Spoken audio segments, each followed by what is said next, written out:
I'm Jeannie. I'm Rachel. And I'm Nikki from Tyrion's Landing, a podcast member of the Gonna Geek Network. Just like the one you're listening to now.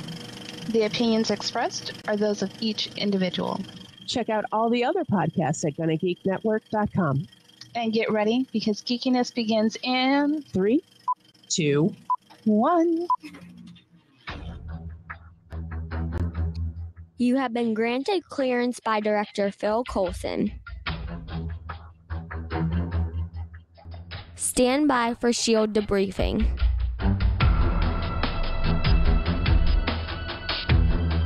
All information to be discussed here is classified and may only be discussed among agents granted clearance by the S.H.I.E.L.D. Director. Now it's time for your scheduled debriefing. I'm Agent Stargate Pioneer. I'm Agent Haley. And I'm Agent Lauren. Welcome to Legends of S.H.I.E.L.D., a Marvel Comic Universe podcast. This is podcast number 103, discussing Agent Carter Season 2, Episode 1, The Lady in the Lake, and Episode 2, A View in the Dark. This podcast is recorded on Wednesday, January 20th, 2016. Legends of S.H.I.E.L.D. is a fan-based podcast on the ABC television show Marvel's Agents of S.H.I.E.L.D., Marvel's Agent Carter, Marvel's Daredevil, and Jessica Jones on Netflix, and the general Marvel comic universe. Because Peggy's back, bitches! Yeah. If you'd like to talk to us about Peggy being back, you can get a hold of us at our website, legendsofshield.com. You can contact us at our voicemail, 844-THE-BUS-1. That's 844-843-2871. We also have a Facebook, Twitter, Tumblr, and YouTube, all Legends of S.H.I.E.L.D., and our forums, forums.gonnageek.com, or search Gonna Geek on the Tapatalk app. This time on Legends of S.H.I.E.L.D., we're going to be talking about our Marvel Crate giveaway. We're going to be talking about Agent Carter, The Lady in the Lake, and A View in the Dark. We're going to be talking about your weekly Marvel news, your feedback, and highlights from the chat room. First of all, we're going to talk a little bit about our Guardians of the Galaxy crate giveaway. Now, I have not yet received this crate. Our anonymous donor has switched payment. It is supposed to be shipping sometime. It is not here. So we're going to wait one more week before we actually start the giveaway. However, it's got a lot of great, neat stuff in it, doesn't it, Haley? Yeah, it does. I even have some of that great, neat stuff right here. Like what? Haley she's goes, getting that right now. For the audio listener, she turned around in her chair and grabbed a few things. What do we got, Haley? In place of a t-shirt, we got a cool new scarf. That's cool. Awesome scarf. That would be so cool that. sledding. Yeah. It's like a Guardians of the Galaxy, like 8-bit looking scarf.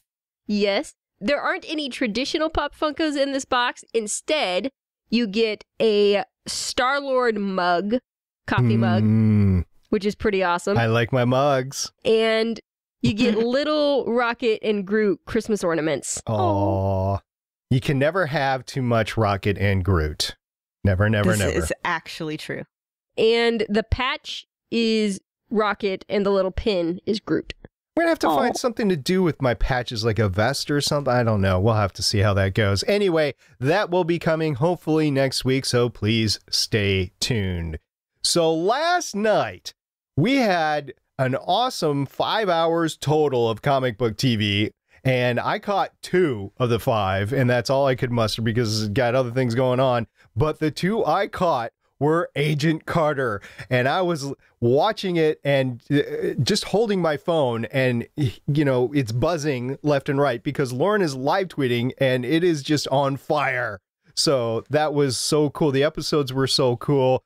Lauren, take us into it a little bit. Okay, so it started off, we see Dottie again, and you remember how last season she had that whole weird thing towards the end of, I could be Peggy, like going into her room and like single white femaling her outfit and her makeup and everything. So now we have her stealing Peggy's opening outfit from season 1 and pulling it off pretty well, honestly. I mean, Bridget Regan's a really good looking woman. And robbing a bank, and there's a lot of action, and Dottie gets hit in the head with a sack of quarters from. Well, they grabbed like the rolls of quarters or silver dollars or whatever, and they were slugging at each other. I mean, it was cool because I mean, okay, I've never actually done this. I feel like I should say, but I know that you could use like roll quarters, roll pennies, whatever, as kind of a makeshift blackjack.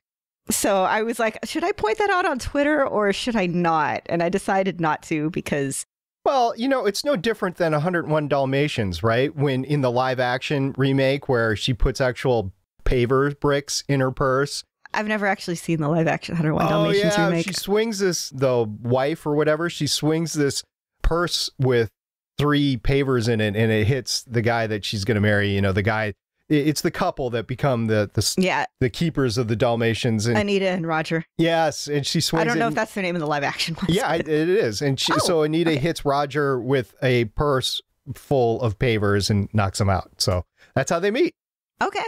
So it is effective. It's just like that here, except there are no puppies involved. Yeah, no puppies. Oh, but there is a flamingo. There is. Oh my God. I've been looking forward to this flamingo for so long. GIFs were going around on Tumblr and I was just Jarvis chasing a flamingo. And I was like, I need to see what's up with this. So we have Bernard the flamingo. Bernard Stark. And he already has a Twitter account. And of course he does. Of course he does. Like Bernard _ and instead of the A, it's like a 4. Yeah, right? It's a 4. Yeah. And if you've ever seen Birds' Right activist on Twitter, it's like that same style of tweet, like, if I so important, how come me a bird, not president, stuff like that. But, with flamingos and Howard Stark. And I was so looking forward to that, and I was not disappointed. And we finally get to meet Anna Jarvis, and she's amazing. She is. She's so cool. She is not at all what I expected. I'm so happy. And plus, I was watching, I was like, I know who this chick is. Well, actually, Cajun Sean in the chat asks if she's Scottish. Well, first of all, she plays a Scottish character in Outlander. Because when I was watching, I was like, I know who she is. She's Geillis Duncan in Outlander. However, the actress is from Denmark, I think. And in the backstory last year, didn't they say that she was Austrian, I believe?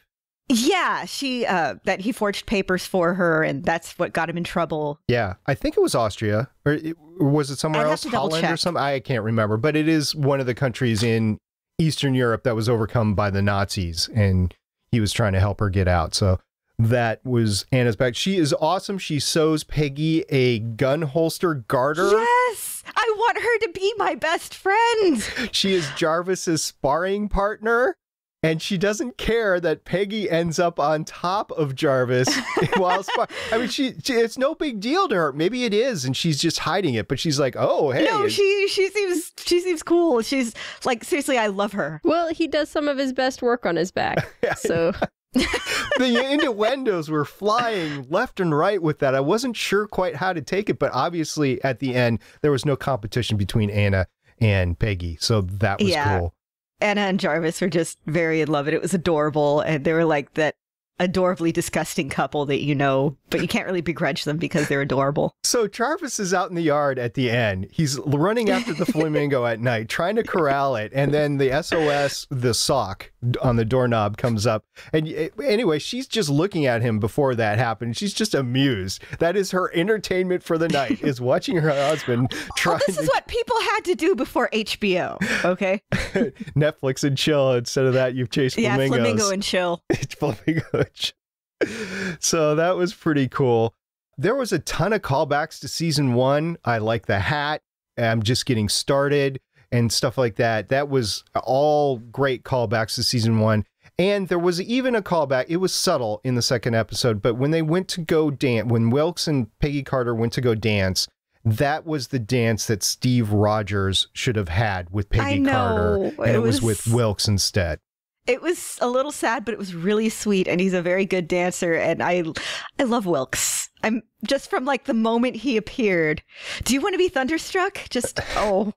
Now, he was pretty cool with the wine and everything, but at the end of the first episode, when he's watching the Zero Matter, it's like, is he a good guy or a bad guy? Has he been acting this whole time? Has he just been acting dumb? And the second episode solves all that. So if we would have had the cliffhanger, we would have a week of, oh, is Jason Wilkes good or bad? And no, we didn't have to worry about that. He's good, but who knows where he is right now? Inside the dark matter, I guess. I don't know.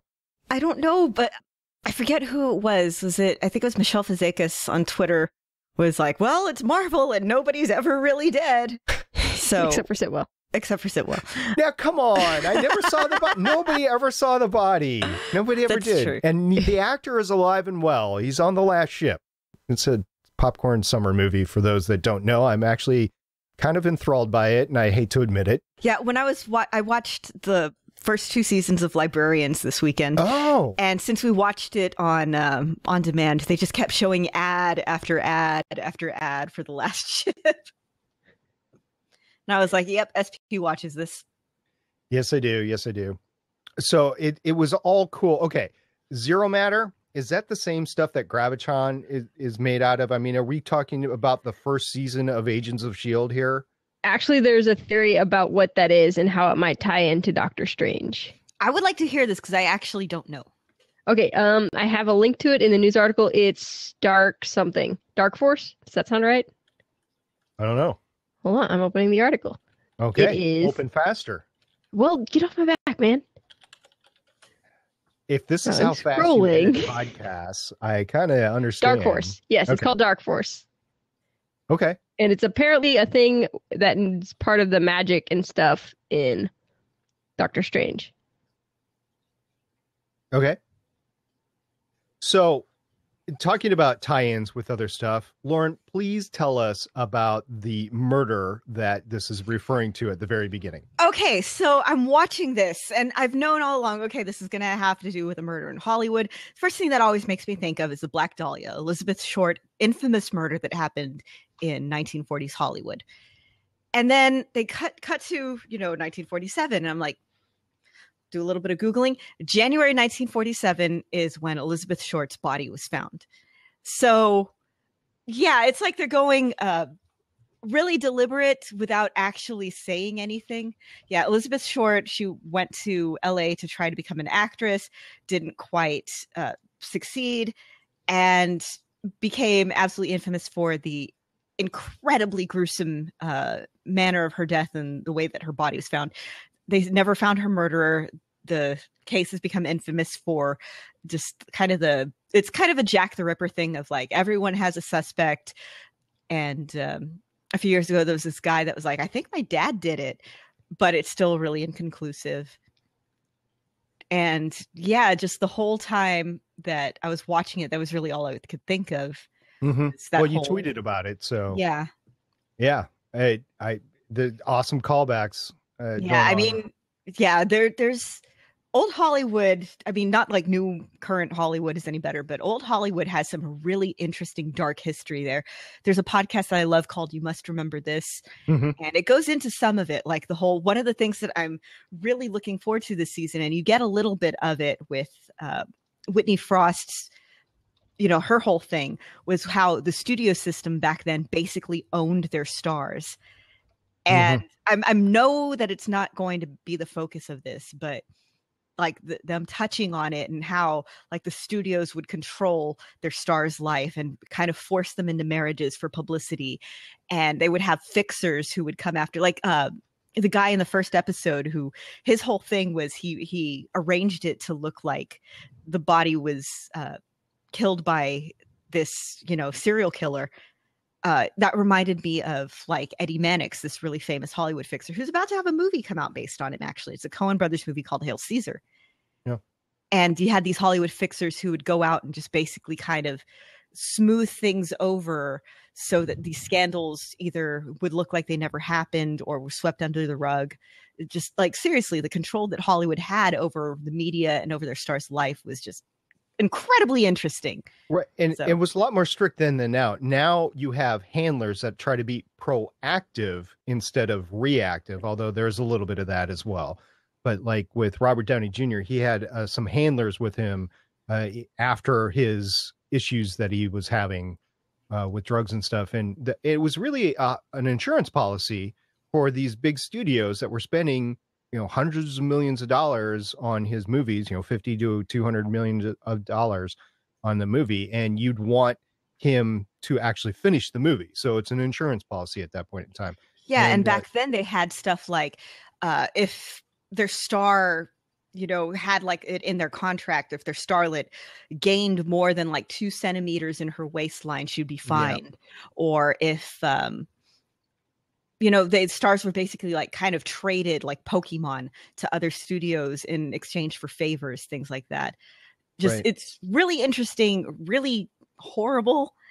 And yeah, again, you just see the barest taste of that here. And I'm wondering, I don't expect it to go very deep, but the fact that it is Hollywood in the 40s as a setting makes me just really interested. Right.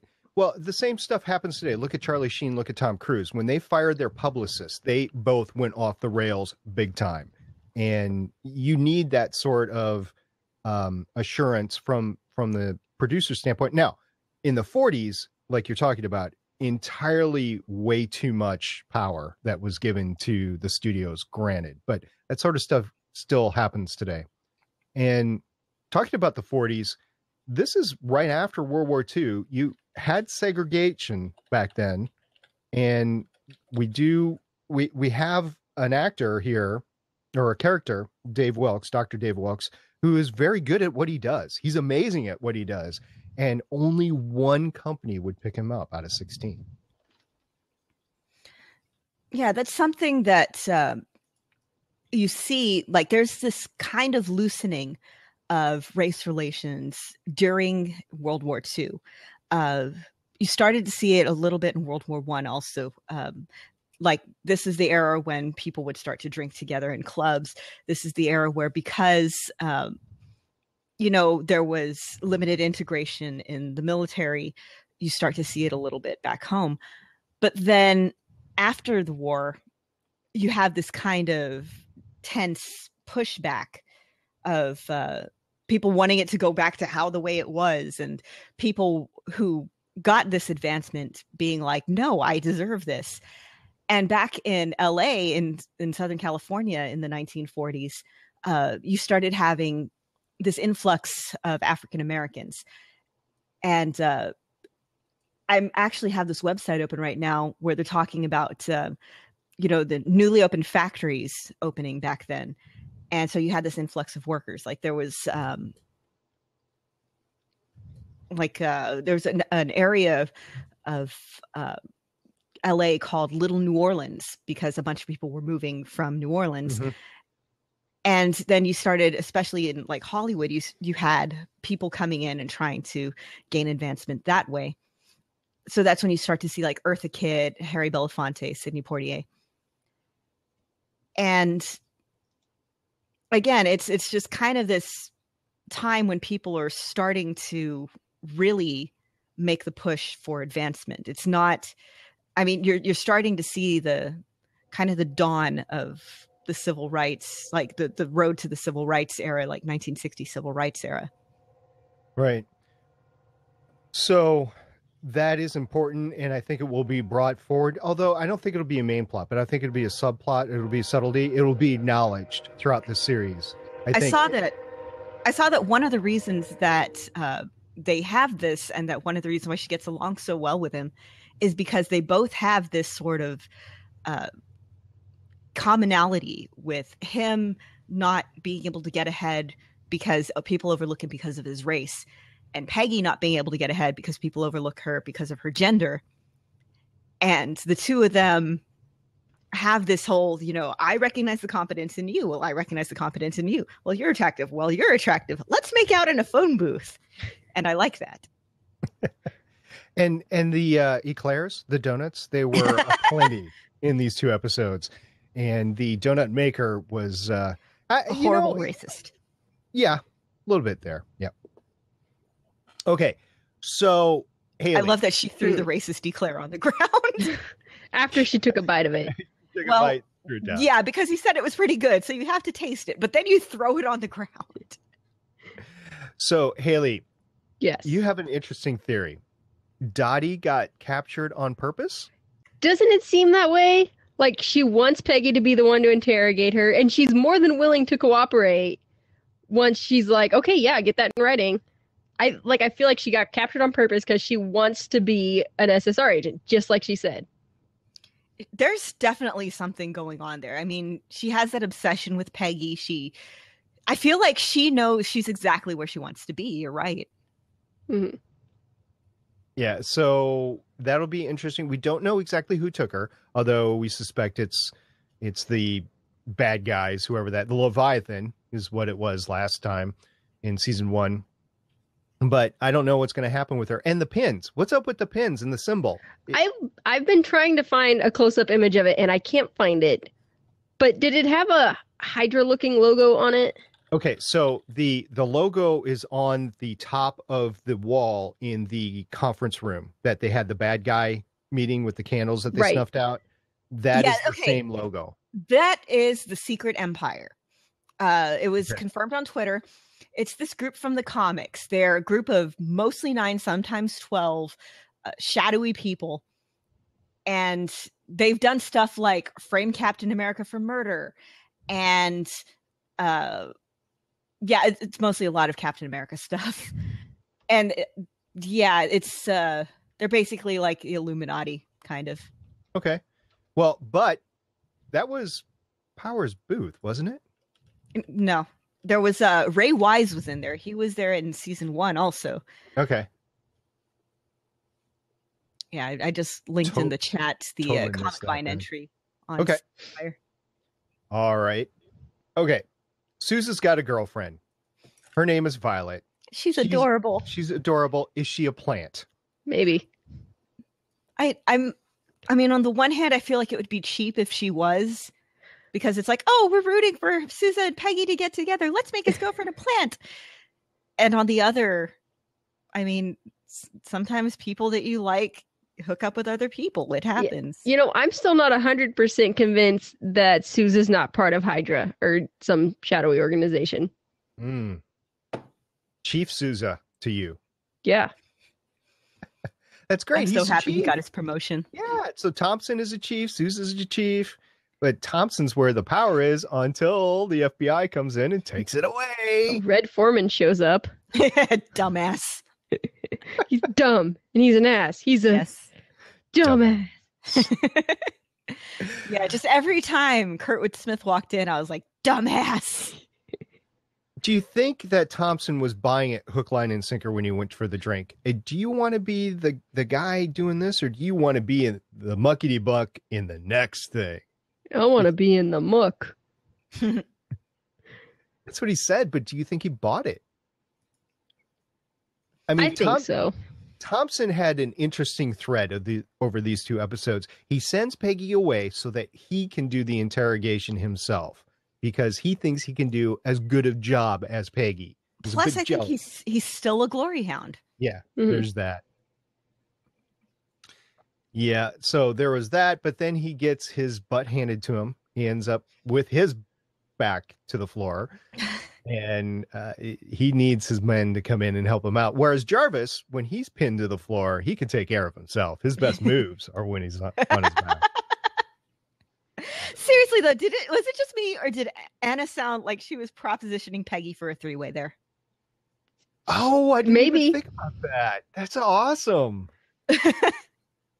I can't believe I missed that. Me with my dirty gutter mind, but that was the first thing I thought of. I was like, She doesn't seem like she would be opposed. Right? Is that a mirror on top of the... Good Lord, is that a mirror?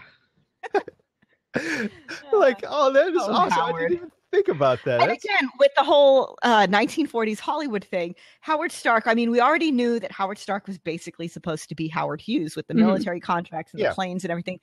This is a lot more connection, because you had Howard Hughes doing his whole thing in 1940s Hollywood as a producer, and his movies were incredibly expensive, and he basically used them to get tail. Why not? It's there, right? Well, anyway, yeah. The Stark's car with all the gadgets, it's a little 007-ish, but it's Howard Stark. It's what he does. He has gadgets, and I think this brings it kind of back, but we'll see. How many episodes is he supposed to be in? Did you guys catch that? I don't check remember. IMDb. Yeah, because I would love to see him come back next week and be in for the rest of the series. But Yeah, let's see. It has him in episodes 5, 6, 7, 8, 10, 9, and 10, according to IMDb. Okay, so we got a couple more weeks, but all the cars, not just Stark's car, all the cars were amazing. And this is another thing. Actually, it has him in a lot more than that. But then again, it lists him in Lady in the Lake and A View in the Dark, which he wasn't really in. No, he wasn't. Well, the overhead shots, the what do you call it? The stock shots of LA of the era were very good. The cars, I don't know if they were built, purpose built specifically for this, but if they were authentic, that would be awesome. It was nice seeing them out there. I'm a car fiend, so I like all the cars. I could name all of them off for you, but I'm not going to. So that's cool. All right. So, oh my God, I just realized, okay, I'm flipping through. This has nothing to do with anything, but I just realized that Dominic Cooper was in Mamma Mia. Yes, he was. No, that has everything to do with everything. Did he sing in that? I don't know. I saw it at my friend's bachelorette party years ago, and now I'm going to have to ask her, does Howard Stark sing in Mamma Mia? Because if so, we could totally get a Howard Stark singing thing here in Hollywood, and we need that, if so. So, Madame Mask, what do we got going on there, Haley? We met her in these episodes. We did. Yes, we did. She's kind of a cool old-timey villain for Tony Stark. Introduced back. Oh, BT Dubs, they dropped a Tales of Suspense name check in here, which is the comic that Iron Man was appearing in back in the 1960s. But yeah, Whitney Frost, Madame Mask, was introduced in the 60s, and she was one of Tony Stark's villains / love interests. How do you make out with a mask? I mean, from a comic. No, that was actually from a comic. Yes, there was a comic where it's like the Illuminati, I think, and they're talking about girlfriends, and somebody asked Iron Man that, and he's like, "Can we change the subject now?" He likes it with the helmet on. I was just gonna say, I like it with the mask on. All right, so lots of great things. Oh, before I forget, Jarvis, when he's trying to talk to Frost and distract her or whatever, and give Peggy an in with Calvin, he's like, "So what picture it is? The British are coming." Total thing with Peggy and everything. It was the subtlety, the writing of these episodes was great. Every moment of dialogue was jovial, it was fun, but it meant something, so that's cool. All right, we talked about the opening scene, but Peggy had some butt kicking throughout the episode. It was really fun. She was doing her slug stuff that she did last year, and I'm glad they continued it this year. Yeah, Peggy continues to be absolutely amazing, and just she can hotwire a car.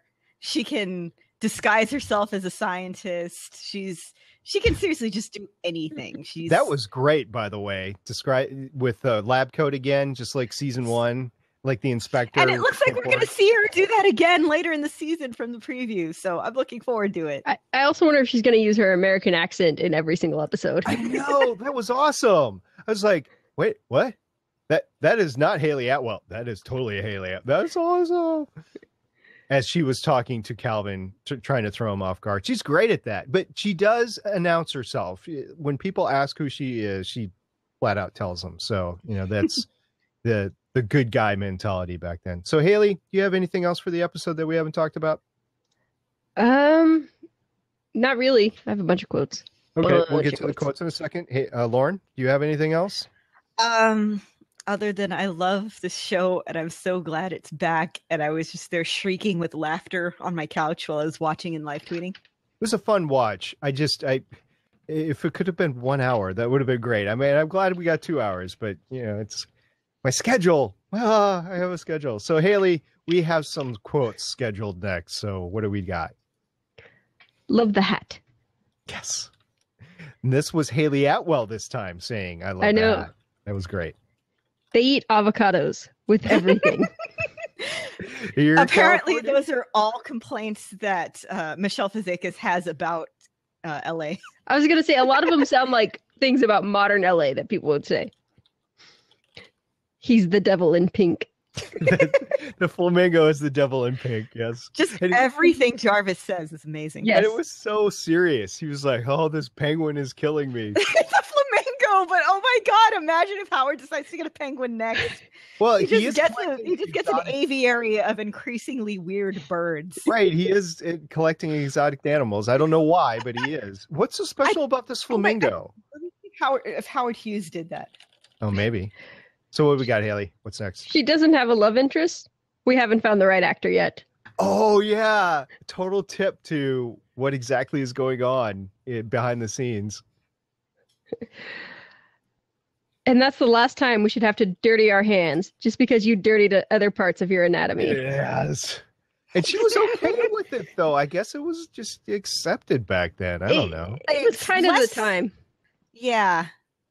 I think it's less that it was accepted and more we are this power couple, and that means that I also have a say in this. And therefore, I'm every bit as ruthless as you. Like, seriously, when I was watching it, I kept thinking House of Cards. He didn't seem that ruthless. He seemed like a putz almost. Calvin. But he has an in with, shady secret cabal. Yeah. They just want him to be senator. They don't care what happens to him. When I think Howard's reached the depths of depravity, you dig up a wellspring. That's true. Yeah, well. Talking in the car before she goes off to the night with Jason Wilkes. Good Lord, is that a mirror? Yeah, that was awesome. Just the whole physical comedy of it too. Like she flips the switch and the seat falls back and because she's amazing at physical comedy. Yes, they both are. And like I've been watching a lot of stuff with James Darcy in it recently with some friends, and it's like all British costume dramas and stuff. And he's good at playing serious, but oh my god, he's so funny. And then again, Haley Atwell, she's adorable and everything, but she's so funny. She is. Any other quotes, Haley? That was it. All right. So both episodes were directed by Lawrence Trilling. And yes, I did get that name correctly. Do either of you two know him? Have you? I mean, well, not personally, but of course. Do you know his work? I'm looking at it. He did. He was a co-executive producer for Pushing Daisies. Yep. Which was a fantastic show that everyone needs to watch. Alias and Felicity. As well. I really want to watch Pushing Daisies again now. Right. So and some Parenthood stuff as well. So he's got some TV Roswell. Yeah. Scrubs and Alias. Mm-hmm. Lots of good stuff. Now the episodes were written by two different groups. The first one was written by Brant Stein. Anyway, Brant has written Borg. Not a lot. Yeah. For Borgia. Yeah. Is about the biggest credit there. Okay, but it's not is it the...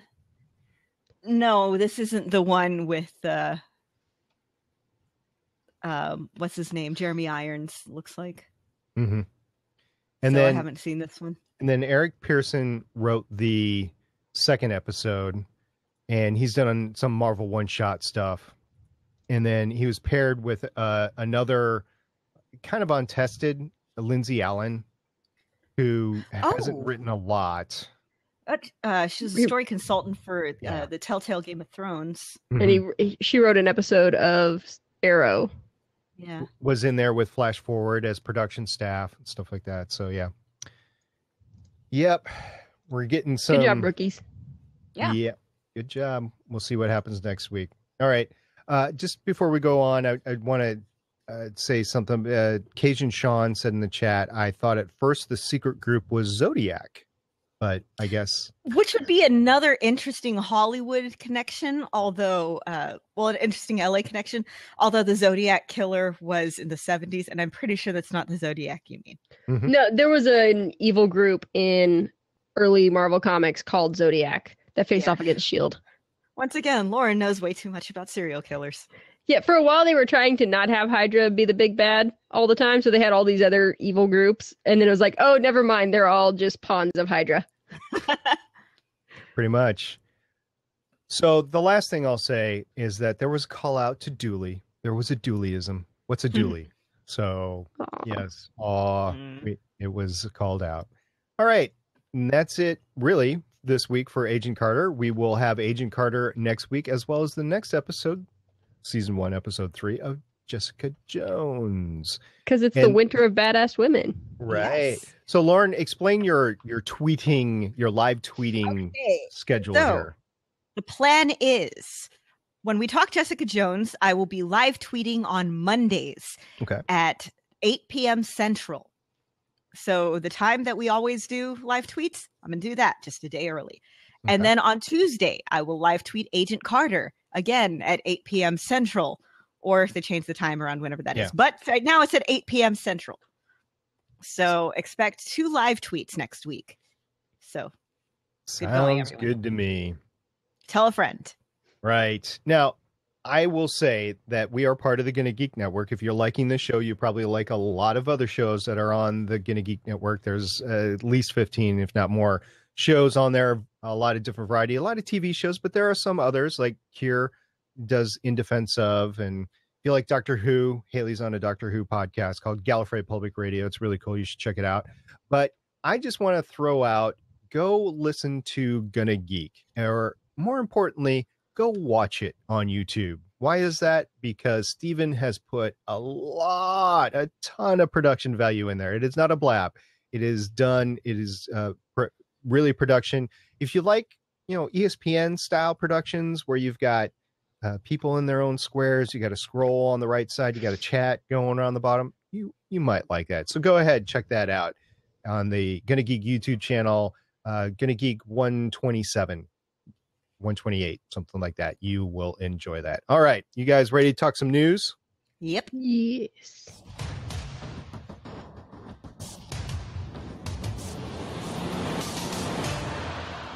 Woohoo!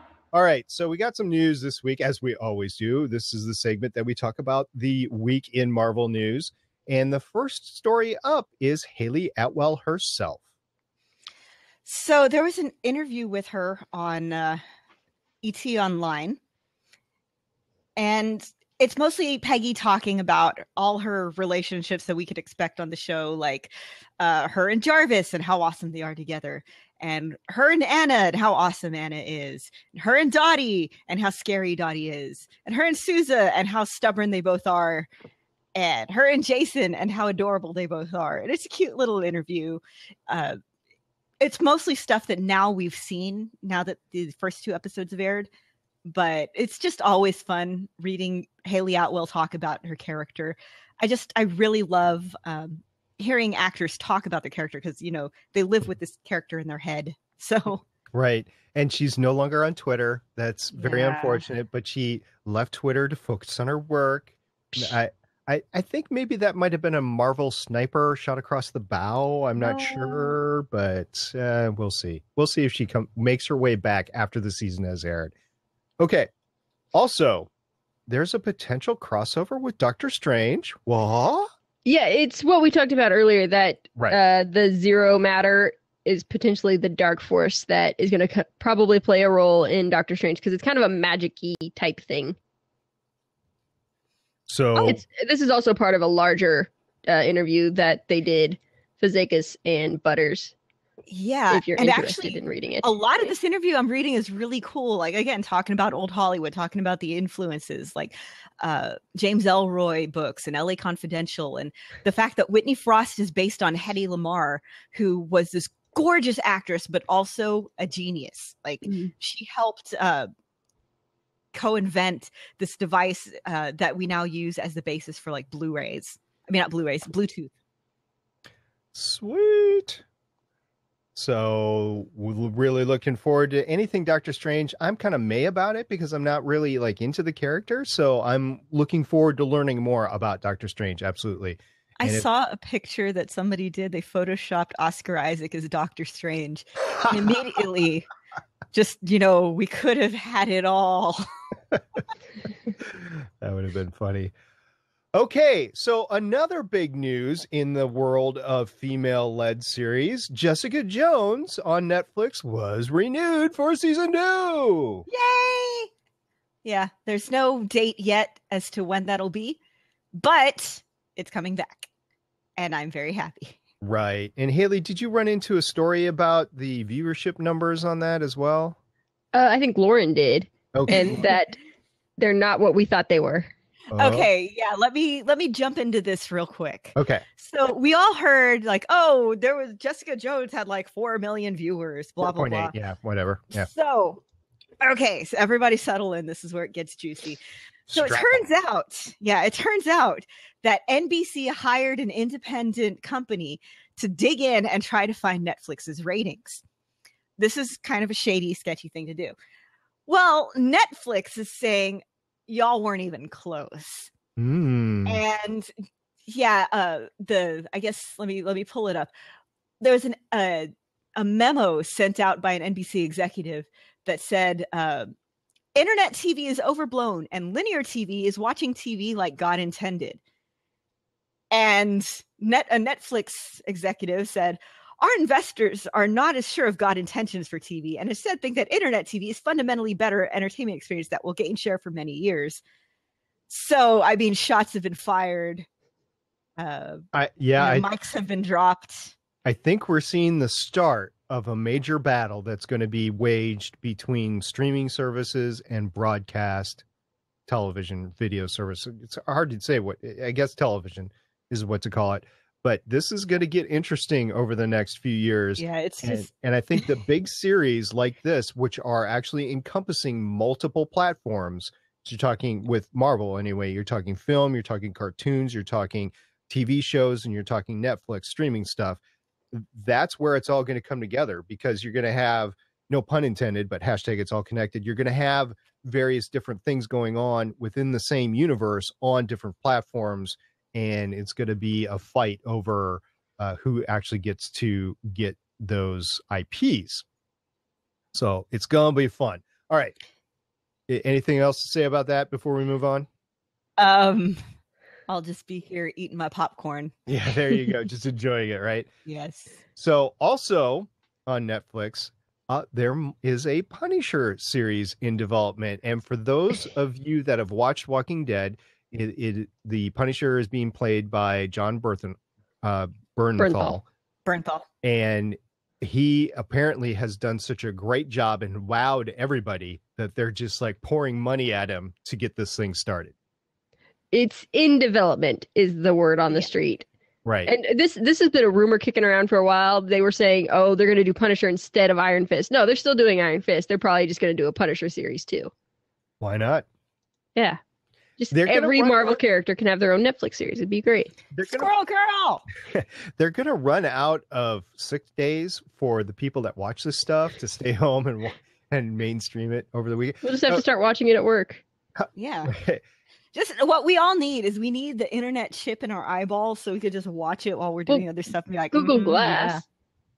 Yeah, or what's that on Arrow that they were developing the little $10,000 contacts or whatever it was to just watch it right there.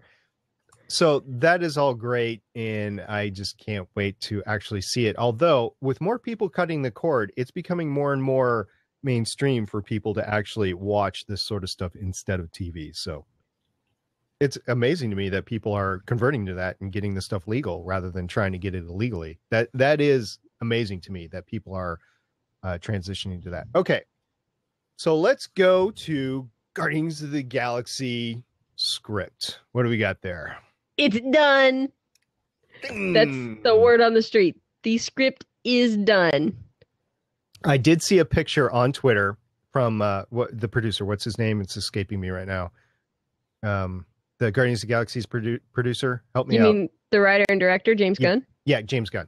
So James Gunn put out a tweet and it had a picture in it with the 4 or 5 versions, and he said it's done. I saw that. The 5 drafts, and he says this is pretty much the final draft. There will be little changes along the way, but this is the last major draft. So since he did such a great job with this, maybe he can go over to Rogue One and help out there. Saying. Well, no, now he's got to direct the whole movie. I know. But the word on the street is Rogue One is in trouble, and possibly Star Wars 8 as well in the script department. So we got a good script for Guardians of the Galaxy.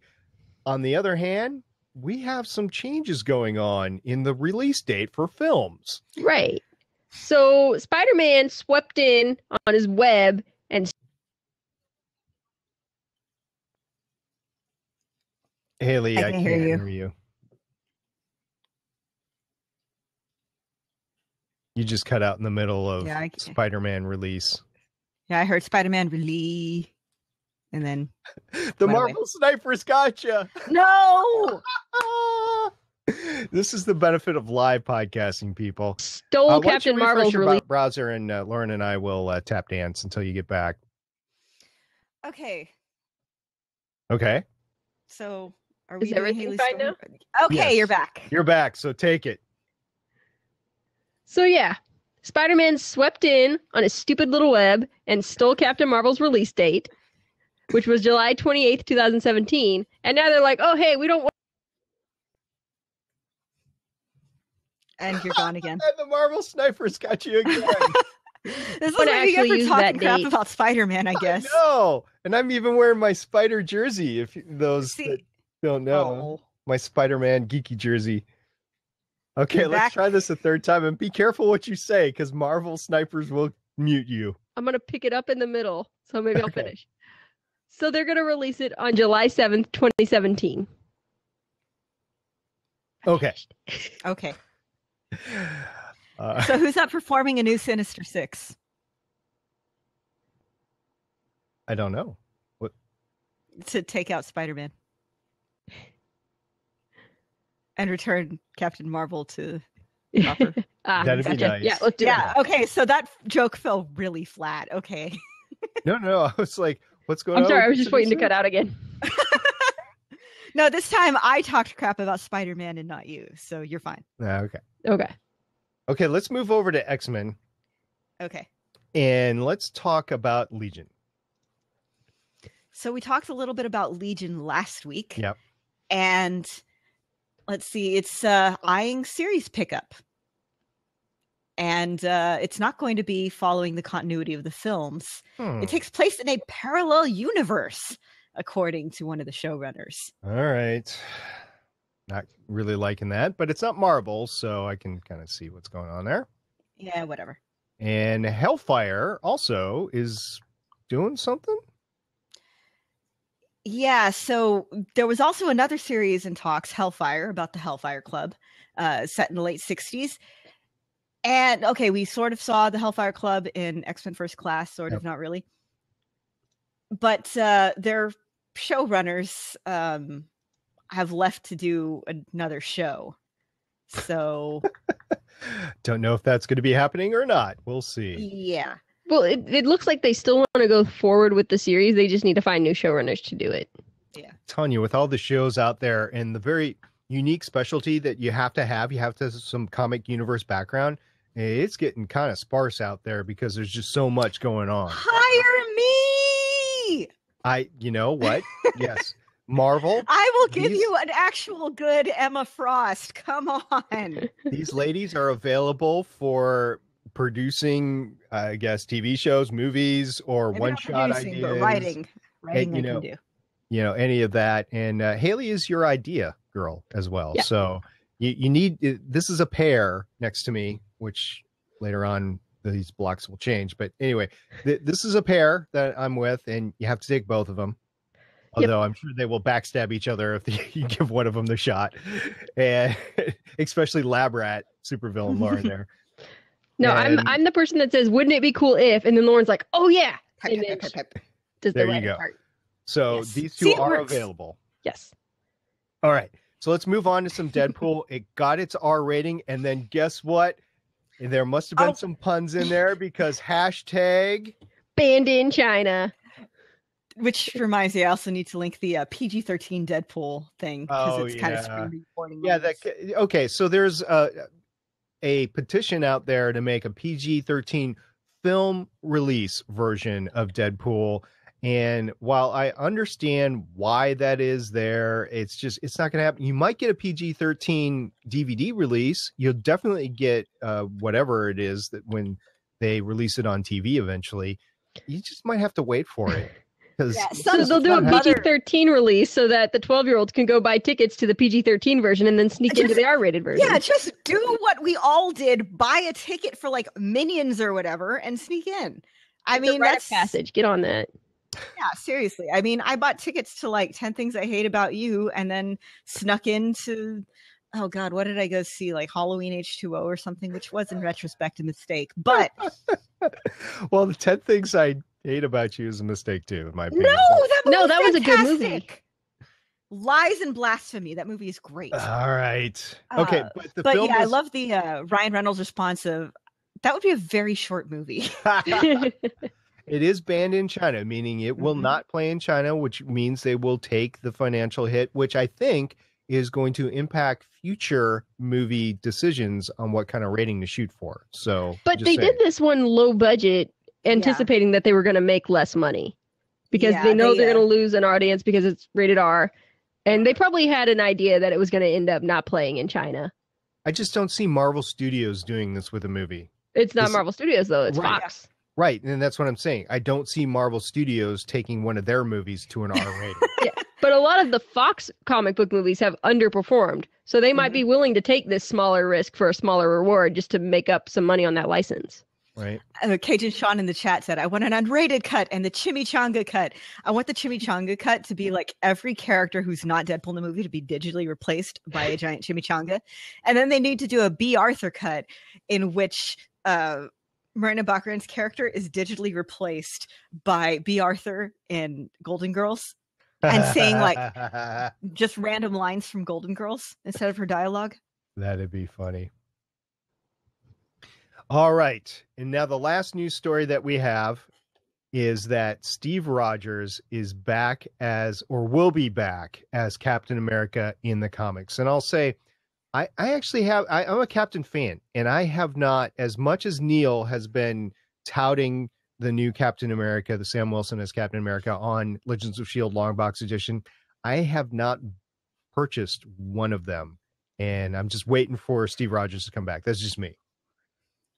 Well, the whole thing is like, oh, Sam's also going to be Captain America. They're going to be doing different things. Okay. But like, I don't know. I'm not sure how I feel about it. I feel like it's just, again, trying to cash in on the movies. I'm all for, I like it when comics try to do new and different things. Like, I really liked the whole Bucky Cap thing. I really like Sam as Cap. I really like the different stories it's trying to tell. One of my favorite things was Steve Rogers taking over as director of S.H.I.E.L.D. because it's him putting all this knowledge that he gained out in the field into like use, trying to, direct other people. And I feel like it just keeps going back to the safe place. So this is something new, The Amazing Spider-Man, where you have Parker Industries and stuff. Yeah, where they basically turned him into Iron Man. Basically, yeah. But it's new for Spider-Man, so there you go. Yeah, he has money for once. He does. And I'm enjoying the art and I'm enjoying the storyline, so that's pretty good. There's one comic strip that I always caught for a very long time, and it was Spider-Man in the papers. So, I do have a limited history, I guess is what to call it, for Spider-Man. But anyway, So that's the news. You got anything you want to say about Star Wars? I mean, is it over $4 billion yet? It has made literally all the money. I saw it again this past weekend.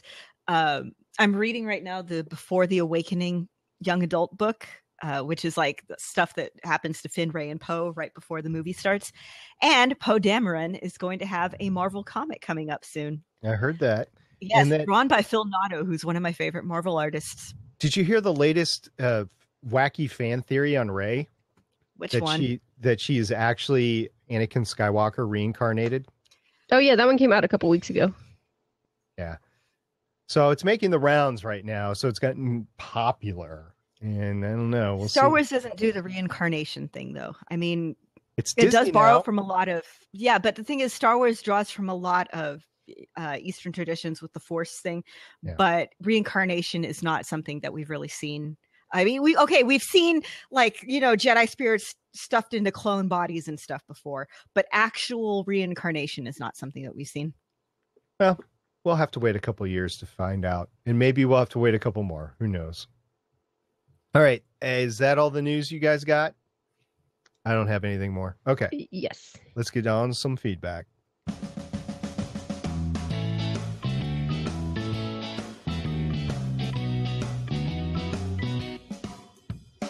And of course, that was the wrong bump. So SP King of playing the wrong bump. This is the right bump.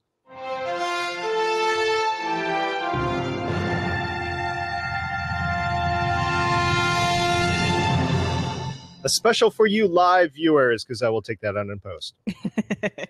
All right. So we had some wonderful feedback. Of course, Lauren had like a gazillion tweets back during her live tweet. So we're not going to talk about any of them. I'm just going to talk about it in bulk and say, thank you, everybody, for interacting with Lauren. You made her month with that. That was awesome. Okay, so we'll go back to January 14th. Jesse, the fan man, said, I am loving all the Stargate and Monty Python drops in the latest Legends of S.H.I.E.L.D. So there you go. And I think he's actually talking about Legends of S.H.I.E.L.D. number 87, which dropped, and not 102, which was last week's podcast. And yes, all of Daredevil now is available on the feed. It's all there. Go find it.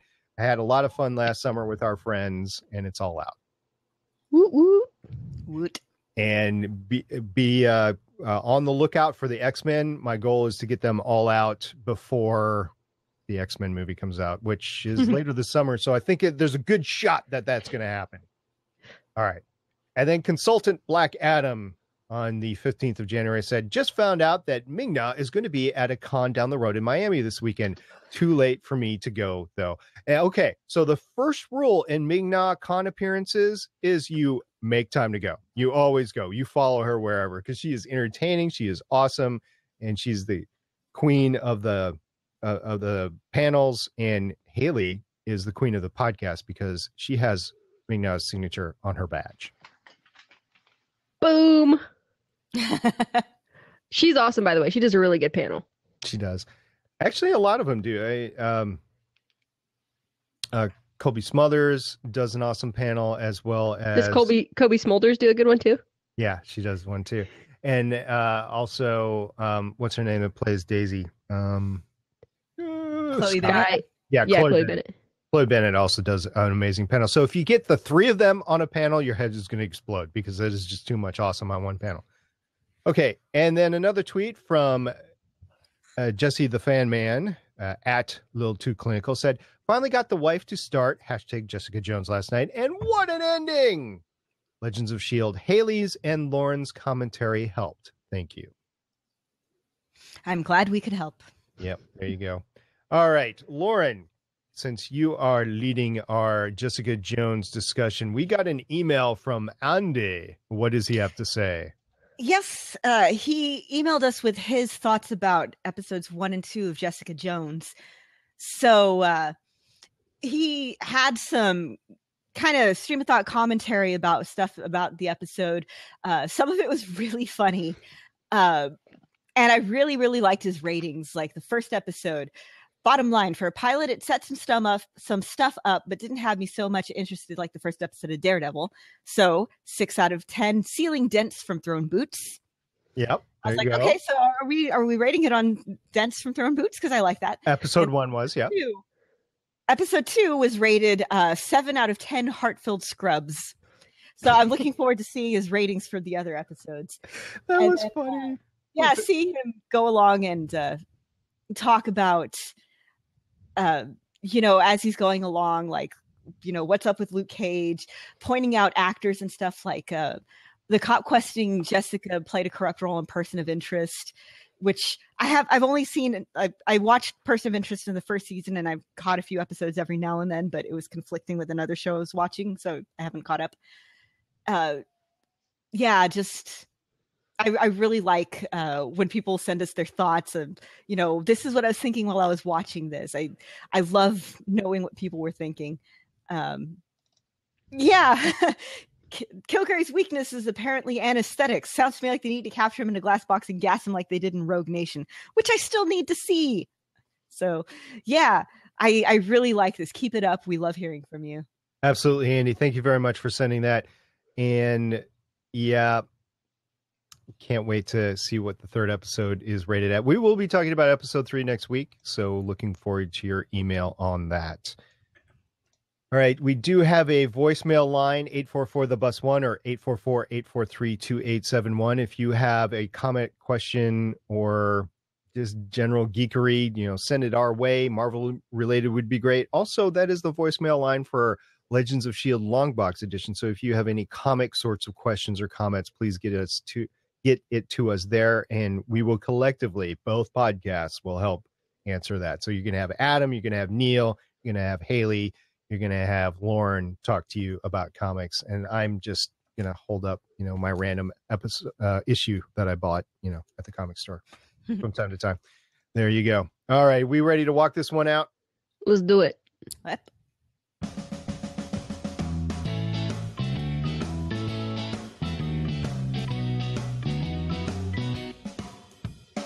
Join us next week as we discuss Agent Carter, Season 2, Episode 3, Better Angels, and Season 1 of Jessica Jones, Episode 3, a.k.a. It's called Whiskey. There you go. Hey, we have a website, legendsofshield.com. That'll take you to our page on the Gonna Geek Network with all of our contact information. If you want to hit us up somewhere like a Facebook, Twitter, Tumblr, you can find us there. We have a YouTube channel, but I will direct you to the Gonna Geek YouTube channel now. We are going to be putting all our stuff on there. And don't forget, you can catch us every week at geeks.live. That's where we're going to be at. The next show on geeks.live will be Starling Tribune tomorrow night, 9 p.m. Eastern, 8 p.m. Central. We'll be talking about tonight's episode of Arrow. So if you're watching us live or you're watching the replay between now and then, that is the next show to catch us there. And we do have plans. We'll have plans to do a live episode Monday through Friday now. Monday is Gonna Geek. Tuesday is going to be the newly renamed Game Life Balance podcast, which used to be Unqualified Gamers. Wednesday is Legends of S.H.I.E.L.D. Thursday night is Starling Tribune. And Friday, we'll see what goes there. But we do have plans. So don't forget, you can also catch us on Spreaker. You can catch the live broadcast on Spreaker if you're in a place where you can only get audio, and then you can catch the live replay there until the final podcast is posted and the final file is uploaded there, so you'll lose the live podcast there. All right, so thank you very much, listeners and viewers. We really appreciate you. Yeah, thank you to everybody who messages us on Twitter, who tweets back at us, who follows along for live tweets. I mean, seriously, you guys make hanging around the internet so much fun. Thank you for talking to us. Thank you for sending us news stories. Just, we love you guys. Yeah, and thank you for everyone that shares news with us and things like that throughout the week to help keep us informed. We don't always have time to track it all down ourselves. We try to do that for you and keep you informed, but it helps when that flows both ways. So thank you guys. It does. There's literally so much going on in the universe in all the different forms and whatever. It's very difficult for us, even the three of us, with help from Chris, too, on Nerd Alert News to assemble it all. So we really appreciate you throwing stuff our way. If we didn't say anything about it this week, all three of us had a really short prep time. So we will be delving into all that feedback next week for sure. And just another network plug, Nerd Alert News. It's great. Go listen to it. Chris does an amazing job with that. All right. Until next time, I'm Agent Stargate Pioneer. I'm Agent Haley. And I'm Agent Lauren. We'll see you guys next week. Bye. Bye.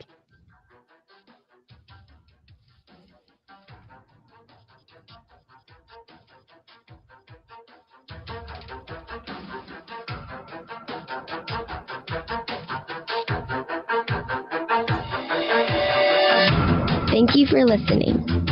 If you want to leave us feedback, go to gonnageek.com and you'll find all of our contact information and other shows.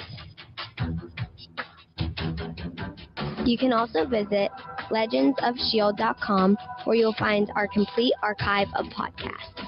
The music heard on this podcast is by Kevin MacLeod and can be found at incompetech.com.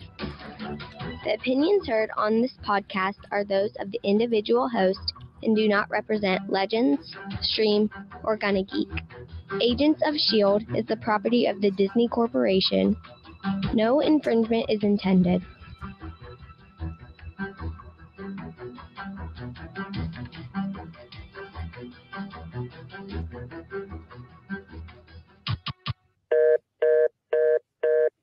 And I also have another important announcement to everybody that's live here.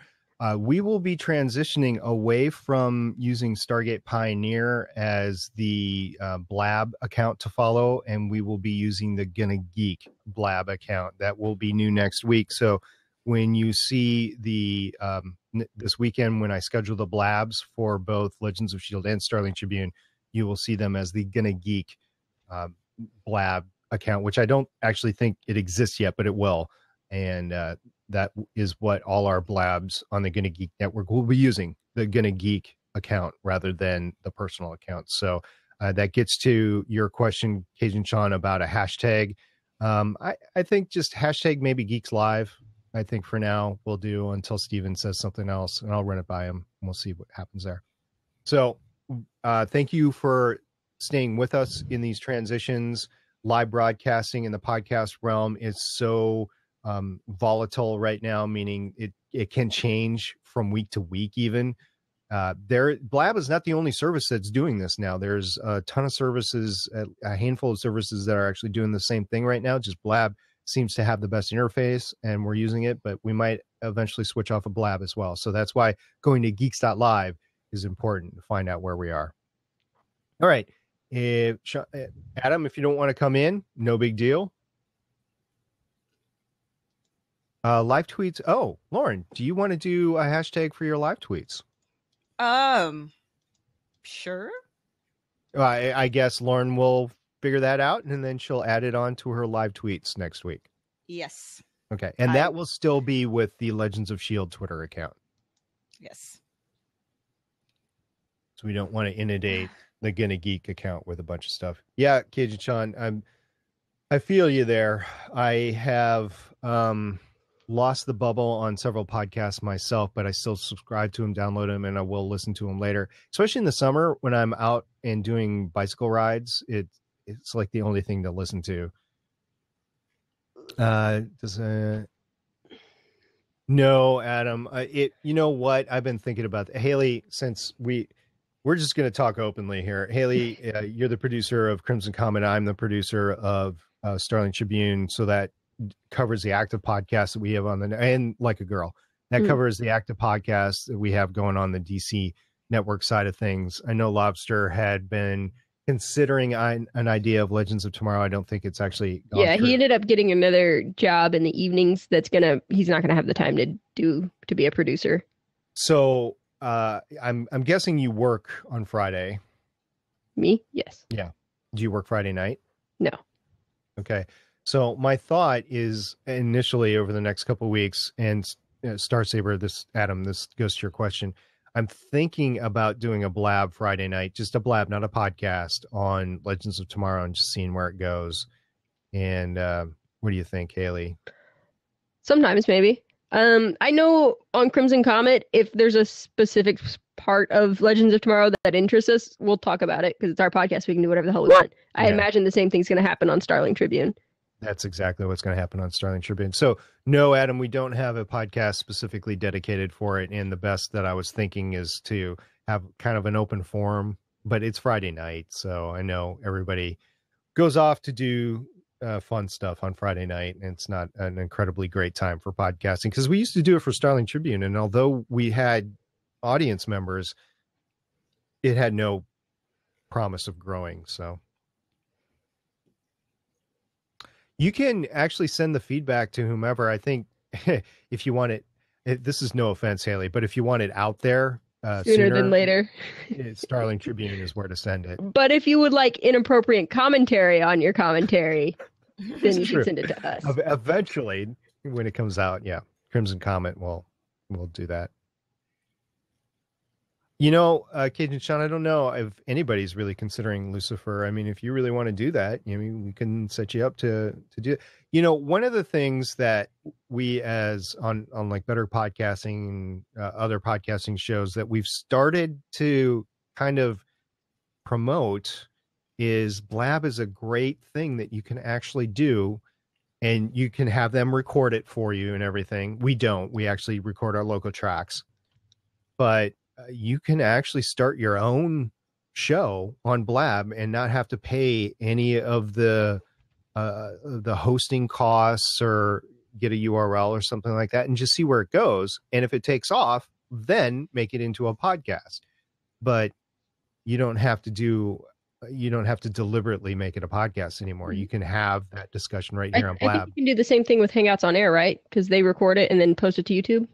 You can, but here is where you would get the fan interaction. But I will caution you that you are live, and there is no way to hide any of this, is that you are live and anybody can come in. They can, I've heard of down the pants shots being shown from cell phones in certain things. We've had people spam our chat with porn as well. Yeah, and that's happened to other podcasters as well. Now, the Blab team is doing great things to try to prevent that for the future, but that is a concern, that this is the Wild West as far as broadcasting is concerned, and anything goes and anything can go. So you just have to be capable of just shutting it down, maybe pausing the recording for a little bit and then picking it back up after everything happens. But no, I know that's a long answer to your question, but no, there would be no Lucifer podcast on the network that I know of, unless somebody else is doing it and then it's going to apply to the network. Because we're always taking outside submissions. Gonnageek.com/about is where to find all of the ways to submit to the network. And I'm guessing that we're going to have some exciting news in the coming weeks on a very promising project that is being worked. So I'm looking forward to that. And I can't say anything more about that. That's in the industry where we call it tease. Yeah, that's a tease.